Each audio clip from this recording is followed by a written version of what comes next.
Can you update us on Rayshon's availability? We didn't do a lot on the court at all yesterday, so we'll just kind of see how he is today. But he's definitely been taking steps, so it's still day-to-day right now.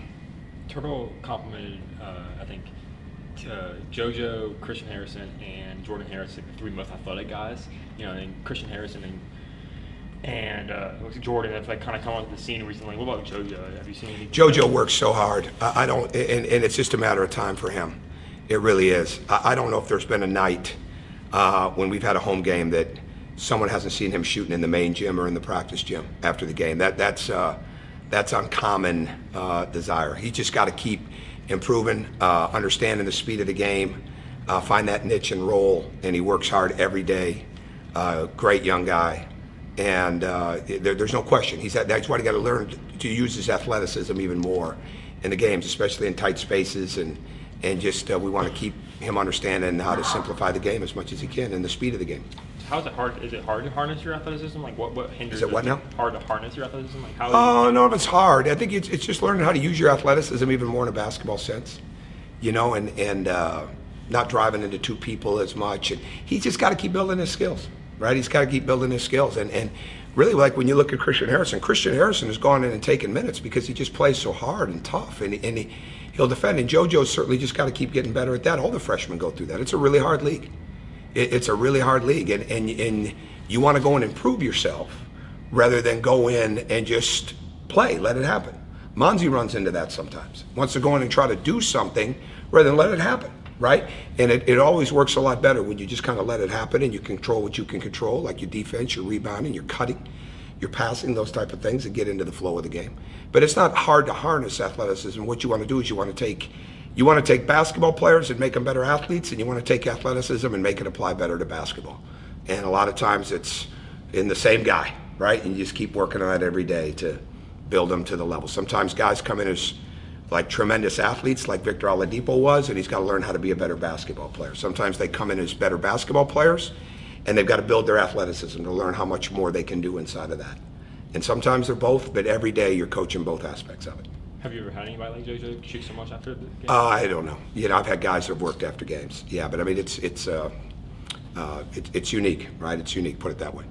Jordan Harris was kind of in limbo before you were hired in terms of his status with the program. How has he been in the last year away from the court or around the program? Since I've been here? Yeah. It's been good. It's been very one-on-one meetings at the beginning, and me just basing it on my own decisions and instincts and my relationship with him, and asking him to meet standards, right? Not just, I mean, standards for him as a person, just like standards for our team as people, right? It's the same thing, and it doesn't matter if it's academics, it doesn't matter if it's basketball, it doesn't matter if it's anything, you know, any aspect of life. So he's worked extremely hard. He's very hungry.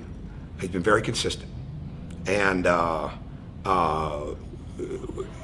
able to look at when he makes a mistake and fix it, and has really bought into having a role that's really, really strong, which I'm proud of. After the game on Saturday, Bruce Pearl complimented you and the program for having like the locker room still intact, like still like committed, even though like losing season doesn't look very good on the paper. What has allowed that to happen, and why are they still like buying into you? I don't know. I mean, it's what we do every day. I mean, we work every day. We have energy every day. We practice hard every day. They know they're getting better. That's the way it is. And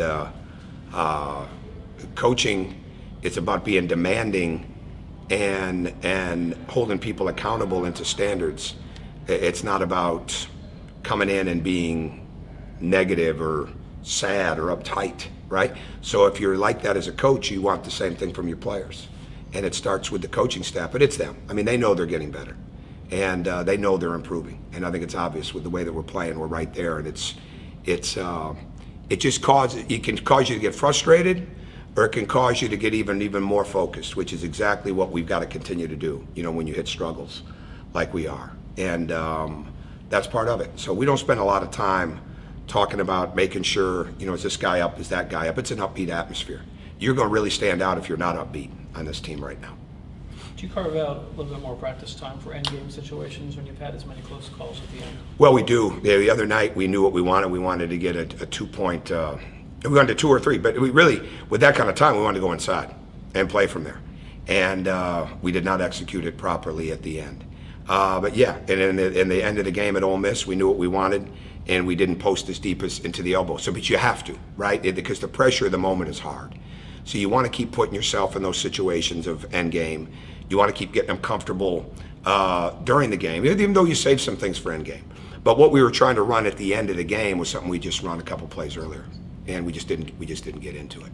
But the timing was good to come down and get the best play, right? So that we could go again. There's plenty of time. If that gets under 10 seconds, now you're looking, well, we're going to probably need a 3, right? Unless you can race the ball down the court and get to the rim. But in that kind of time, 20 some odd seconds, we knew what we wanted, and we just didn't get it. So we've got to keep reviewing that. We look at it on film, we review it on the floor, and keep adding for what we think is going to work in that next game. Talk about Florida just a little bit, and just kind of last time you played them. They're on a real roll. Jalen Hudson, I think, is averaging 17 points in his last 3 games. He's playing well. That's a key thing for them because he makes them a different team. They shoot the ball extremely well. They use the corners as well as anybody in our league as far as driving and shooting out of it, especially shooting out of it. They're aggressive. They set tempo and pace as well as anyone because of their pressure, where they press you to get you to take time off that clock, and they really want to slow you down. They're cutting. I would say that Ole Miss and Florida, their cutting is really, really special with the way their guards cut off the high post, the way they're always moving, and you got to really defend that. But Mike's an outstanding coach, and I've never coached a game in there. I've been there a couple of times. I've never seen a game there, never coached a game there. I'm sure it's going to be a tremendous atmosphere in there tomorrow night. I got a weird question for you.